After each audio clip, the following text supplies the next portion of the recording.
3 months ago, I learned of my uncle's passing. We weren't particularly close, but he left me one of his houses in the will. I was touched but just wanted to sell it off. I am a fairly new father of twin girls and didn't need another thing to manage right now. To speed up the process, I decided to travel across the country to live in the house until a sale was assured. My job just requires a laptop and phone, so I was approved to work remotely for the time being. Unfortunately, my wife had to stay at her job, so I had to come alone. At first, I treated it as a mini vacation. I had hoped it would only last a week, but the process was more involved than I thought. I had a realtor taking care of most things, but after a month, I'm still here. I noticed things going wrong right away. Stuff was never where I last placed it. I'd see shadows out of the corner of my eye. I've lost track of time constantly. I thought it was caused by stress, loneliness. Except for the few times the realtor came by with prospective buyers, the house was the quietest place I had ever been in. Before I completely lost my mind, the neighbor came by with a dog. She was an elderly woman who explained that she had been dog-sitting while my uncle was in the hospital. Now that I was here, she thought I should take Buster, the golden retriever. I thought the neighbor might have been forgetful because she seemed to think my uncle had just passed last week.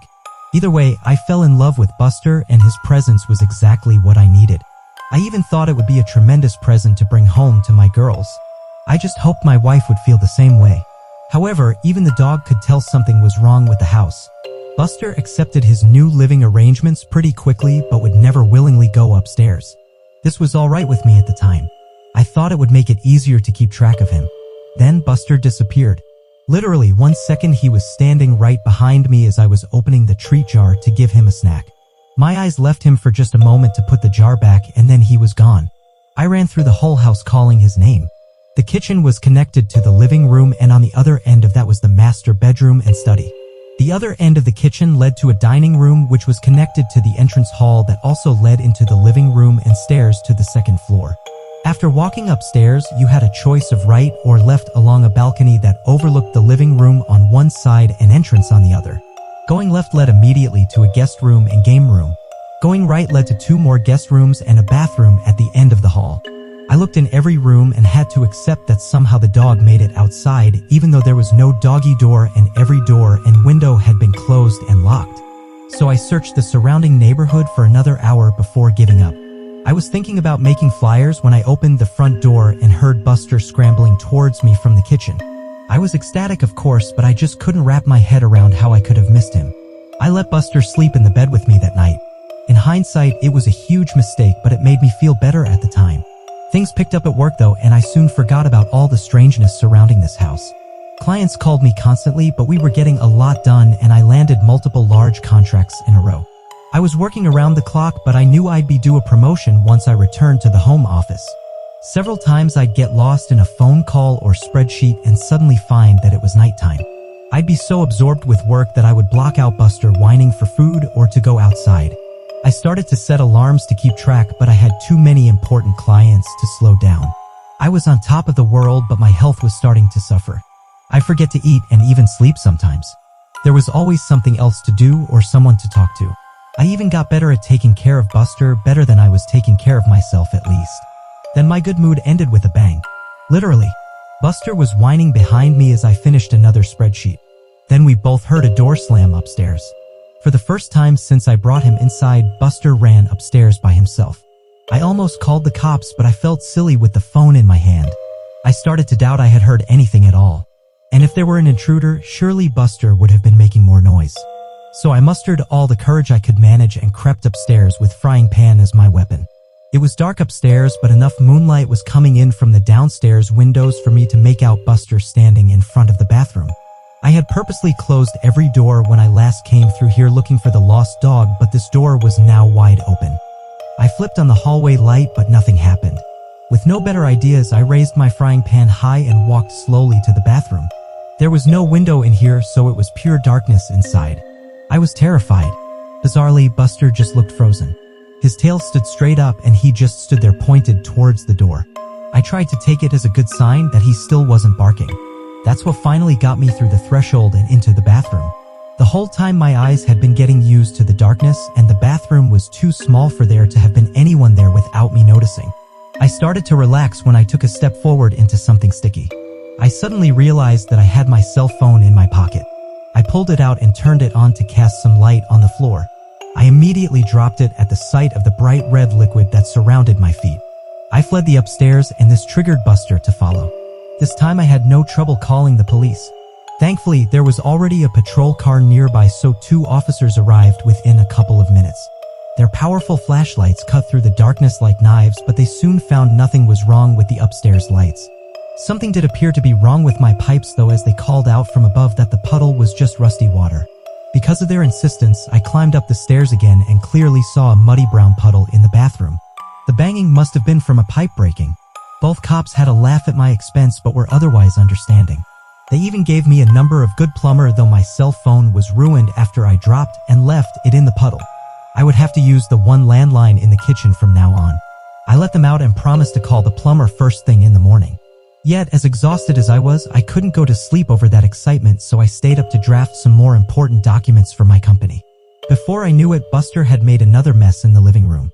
I was dead tired and said some things to Buster that maybe I shouldn't have, and I did some things to him that I know I really shouldn't have. I decided to do something about the stress I had been under, and I spoke to my supervisor that same morning. To my surprise, they were happy to let me have the week off as a sort of mental vacation. Just like that, all my outstanding work was taken away. With nothing else to do, I tried to focus on Buster. I played games with him and fed him a bunch of treats to make up for my earlier neglect. Then I found the first message. I didn't notice it for some time since I had been avoiding the second floor. But I realized that I hadn't actually called the plumber.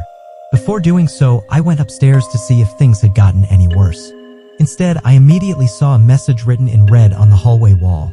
It read, "Losing your mind?" For a second, I kinda did. I was scared to death at the thought that someone had to have sneaked into my house while I was there. Probably when I was sleeping. I won't bear repeating everything I said or did right after. Let's just say I hadn't become any braver since the banging. Eventually, I unlocked my bedroom door and made my way to the kitchen with Buster leading the way. I called the police again. Those same 2 officers were able to show up, and then, slowly, we cleared every inch of the house. Yet, we found no one. Everything was locked. No sign of forced entry. The police actually took me seriously, something that bewildered me at the time, and admitted that this isn't the first house in this neighborhood to experience this. There had been a series of break-ins where nothing was stolen, but the police officers still offered to have a car sit outside for the night. Even though I took them up on this, I soon realized that I'd never get to sleep tonight in this house. So I called my only friend in town, and really in the whole state, an old college roommate who coincidentally lived 30 minutes away. He offered to pick me and Buster up in a few hours, so I busied myself with packing up my suitcase. I didn't know how long I would need, so I pretty much packed everything I had brought with me to the house in the first place. I left my room to pick up some doggy toys when my friend called to say he was waiting outside. I decided to hang up the phone and meet him immediately. I needed the human company and he could help me move my stuff. But the driveway was empty. There was no friend, no car. I called him back immediately and he insisted he was outside. I listened to him get out of his car and walk up to the front door. He knocked and I could hear the door open and an elderly woman greet him. My friend asked for my name and mentioned my uncle. The woman said she had never heard of either of us. After thanking her, my friend left and asked me if I had gotten all that. I told him I must have given him the wrong address. He rattled off the correct one and confirmed he was there. After asking him to wait, and I left the house again. I walked out to the street and looked back at the numbers written on the curb and on the mailbox. Only there weren't any numbers. Just a message, "Losing your mind?" on the curb, written in red. The temptation to leave right away was great. I could just start walking and never stop. But I had to get my stuff and, more importantly, Buster, so I entered the house one last time. When I came back to the room, my suitcase was empty. Everything I had just spent the last hour packing up was back in its proper place. Despite how impossible this was, I focused on only one goal. We needed to leave. I put a leash on Buster and was shocked to see how haggard he was. I resolved to make it up to him when this was all over.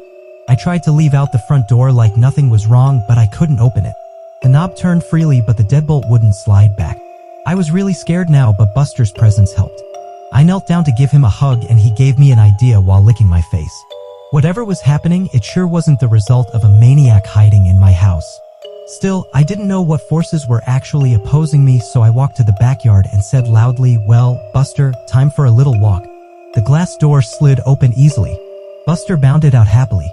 I guess it had been a long time since I let him outside. I followed more tentatively and, for the first time, examined the backyard closely. There was an iron fence surrounding the yard with another space between the bars that Buster could slip through. And then I saw it. A tree that grew too close to the fence and had several branches extending through and above it. I assumed the gate would be supernaturally locked too, so this was my exit. Buster didn't need any prodding. He waited patiently for me on the other side as I painfully pulled myself up and over the fence. I was suddenly aware of how weak and tired my recent lifestyle had made me. When I was in the process of climbing down the tree on the other side, Buster growled once and then took off like a shot towards a nearby hill. I jumped down and gave chase. He disappeared over the top and I scrambled to keep up on the surprisingly steep surface. Luckily, I found where someone had laid some stone bricks into the side for an easier way up. It was still steep enough that I had to focus on placing my feet correctly to keep from sliding, so I was looking down when my next reach up resulted in my hand grabbing carpet. Confused, I looked up to see the second floor landing. I looked down to see the rest of the stairs that led to the entrance hall and living room of the house. Buster was nowhere to be found. Demoralized and dead tired, I crawled the final steps and just sat on the landing for a while, occasionally calling for Buster. Eventually, the kitchen phone rang. Whatever ghosts were messing with me, I realized they couldn't stop outside forces from helping. I tumbled down the stairs in my haste and landed hard on the cold tiles below. But I was only dazed for a second and soon was in the kitchen with the phone in my hand. My wife's warm voice filled me with hope. She was concerned that she hadn't heard from me in a while. I couldn't recall the last time I had even tried. She was trying to tell me that my work hadn't heard from me in a week while I tried to tell her to call the police. Her words gave me pause though. I asked, "What do you mean?" "I was given the week off." "Dear? I thought you were supposed to continue working as soon as you got there." Yeah, but they gave me a week off because of all the stress I've been under." "Wait a second. How long have I been out here?" "Honey, you've been gone almost 9 days now." My stomach sunk, but I didn't hesitate to say, "Listen, you need to call the cops. Something is wrong. I think I'm having a medical emergency." I had just been trying to come up with an excuse to limit the amount of follow-up questions, but I ended up realizing that this was actually the most likely explanation. Maybe I was just suffering from a gas leak or brain tumor. Ironically, either of those options seemed preferable than living in a haunted house. My wife asked, "Baby, what's wrong? Are you okay?" I thought I saw a shadow move out of the corner of my eye as I answered, "Yes, I'm okay, but no, I need help. There's something wrong about this house. You aren't making any sense.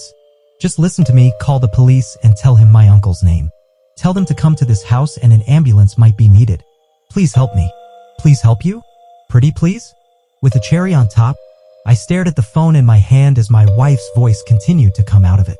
It sounded like her, but in a mocking tone I've never actually heard from her before. She said, "Does your tummy hurt? When's the last time you ate? I wonder what Buster tastes like." I slammed the phone down, but whatever it was on the other side was right. My stomach was hurting. I couldn't remember the last time I had eaten. On cue, I heard Buster whining from upstairs.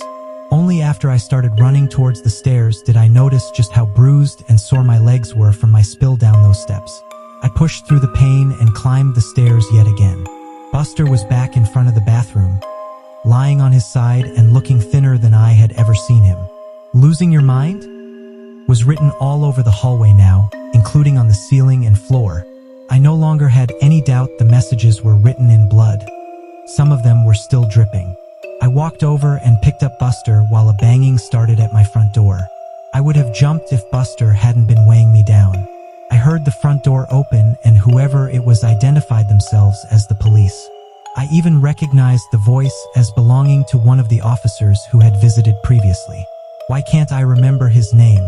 After calling out that I was upstairs, I turned with Buster and found the hallway stretched before me, many times its original length. Despite how thin he looked, Buster felt heavier than ever. I knew this was all just some sort of trick to not get me in touch with the police officer. I thought I must have really been talking to my wife. She had to have come through with calling the police and the ghosts just distorted the end of the call. So I started my trek back to the stairs and shuffled my feet as fast as I could, yelling all the way. But then a voice answered the police officer. A woman's voice. My wife's voice. I could hear her say, "I'm sorry. My husband wasn't feeling well. He's resting in the bedroom. Can I help you?" I screamed as loud as I could just to get attention. But it was no use. I heard the officer say, I'd like to check up on him all the same. Sure, come in. He's right through here. It was right out of a nightmare. I was sweating profusely while every step seemed to get me nowhere. I tried to speed up, but the hallway just stretched further. And then I heard a man's blood-curdling scream from downstairs. Suddenly the hallway snapped back and I found myself somehow right at the top of the stairs. My momentum couldn't be stopped. I fell down the stairs and landed hard. On top of Buster. He howled in pain, but at least he was alive. I saw a long, thick trail of blood go around the corner and under my closed bedroom door. There was still a shadow of something under the door. I painfully crept to the kitchen and grabbed my trusty frying pan before making my way back to the bedroom door, as quietly as I could. My eyes watched the moving shadows nervously. Whatever was waiting there had killed a man. That meant it could kill me. But if it could have a physical impact, then surely it had to be susceptible to a physical impact too.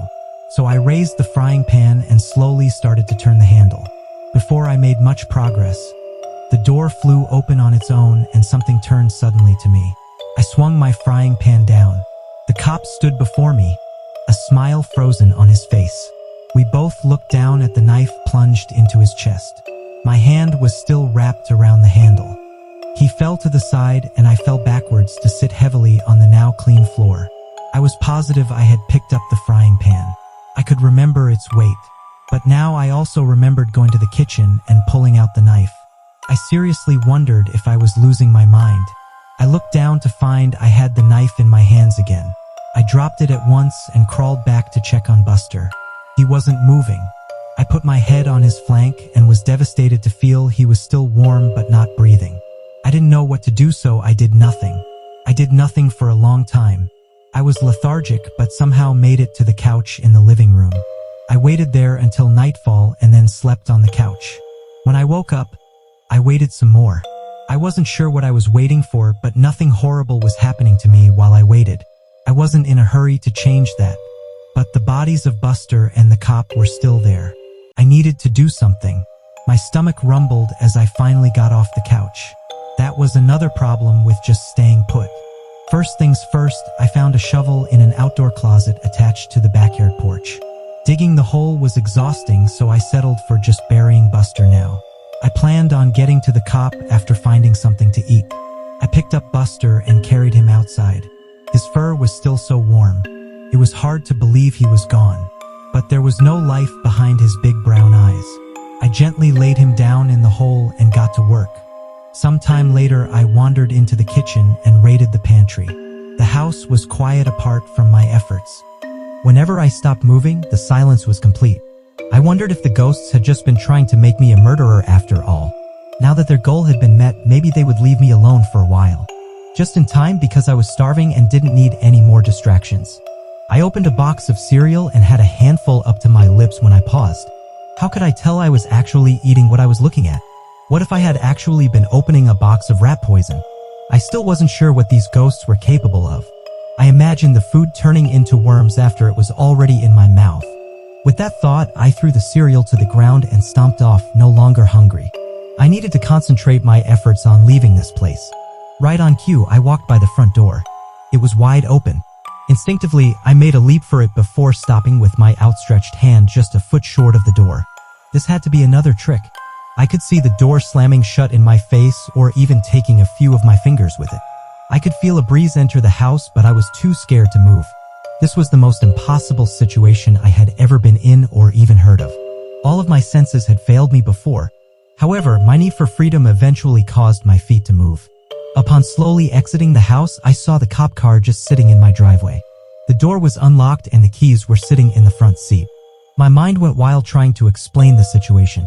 Maybe the cop was secretly a murderer and had killed previous owners of this house. Maybe his sacrifice helped them move on. I couldn't think of any other explanation for my good luck at the time. So I just pushed my misgivings down and got in. I drove out of the neighborhood without incident, but I had new problems. I was in an unfamiliar city driving a cop car with no money or other belongings on me, and I had no idea what to do next. So I kept driving. It felt good to be free of that house. It felt good to see the sun. So I kept driving. On and on. Left turn. Right turn. Left turn. Right turn. No idea where I'm going. And then I realized I hadn't seen any other cars on the road for some time. Where was everyone? Where was I? The sinking feeling happened again in the pit of my stomach, but also around my whole body. I sunk back into the car seat and then realized I was sitting in an armchair, back in the living room of my uncle's house. My arms were up like I was still holding onto a steering wheel. I started to cry with frustration as I stood up and screamed. How long had I been sitting there with a stupid grin, moving my arms up and down like a mad ant? I turned around and saw my work laptop on the dining room table. It was on and glowing at me. I walked over to it and saw that something was already written down in this post.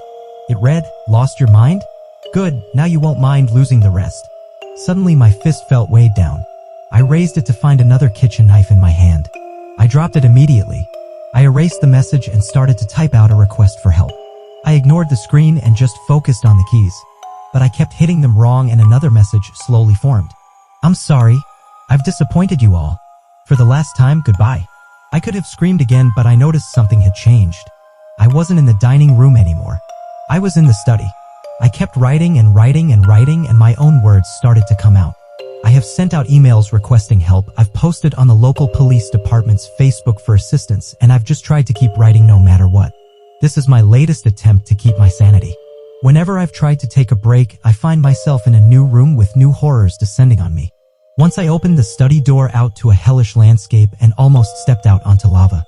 I wasn't sure if it was all an illusion, but I didn't even want to have a vision of my feet burning, so I just closed the door and resumed writing. I'm not even sure this is all because of ghosts. I've been doing a lot of thinking lately, and the truth is simply that I have no idea what's going on. As I've gone over these crazy events, I've realized that I can't recall my uncle's name, or what he looked like. I'm not sure I ever had an uncle. I'm trying to think really hard about how I came here. Did I fly? Drive? I can't remember. Have I always been here?